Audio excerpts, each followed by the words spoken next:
Stan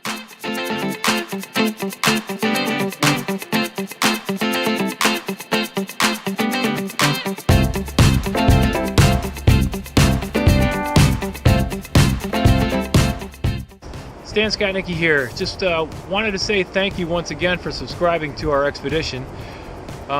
We will be posting more journals as we're getting closer to our departure date, and then we'll post quite a bit, 3 to 4 times a week while we're in the field in Siberia. Today I'm down on the Niagara River, just downstream of Niagara Falls. I'm catching up with Mike Loranty, who is the researcher that I was linked up with through PolarTREC, and we have some questions for him from some of my students at Cheektowaga Central. He's going to do his best to answer the questions, and if you have any more, please comment below and we'll try to put it in our next video series.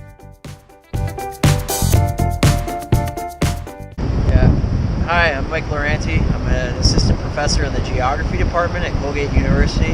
I study Arctic ecosystems and climate change.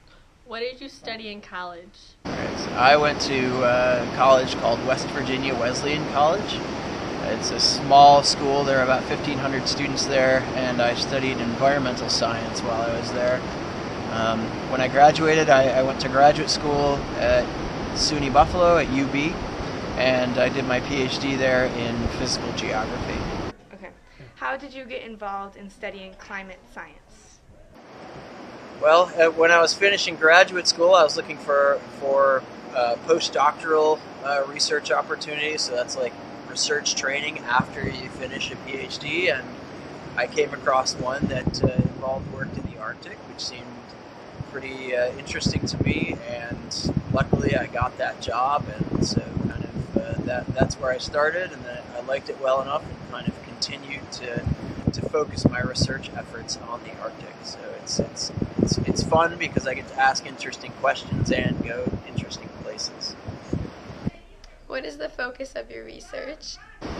So our project is looking at how ecosystems, how vegetation influences permafrost temperatures. There are a lot of different ways that can happen. So you can imagine going into a dense forest on a sunny day. Once you get into the forest, it's cool, it's shady. The temperature of the soil is lower because of that. So we're interested in things like that, and the reason that we're studying how ecosystems affect soil temperatures is because in these permafrost soils, there's a lot of carbon that's stored away there, that's frozen, and if you start to thaw these soils out, that carbon in the soil also thaws out, and then it's available for microbes to munch on and decompose it.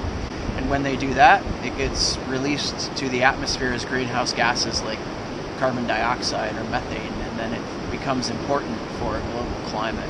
So we're trying to understand how vegetation, how soils, how ecosystems as a whole, how they influence permafrost temperatures and how they might control the rate at which soils thaw out and carbon goes back to the atmosphere. Well, thank you for joining us. Make sure that you are following us at one or all the following outlets.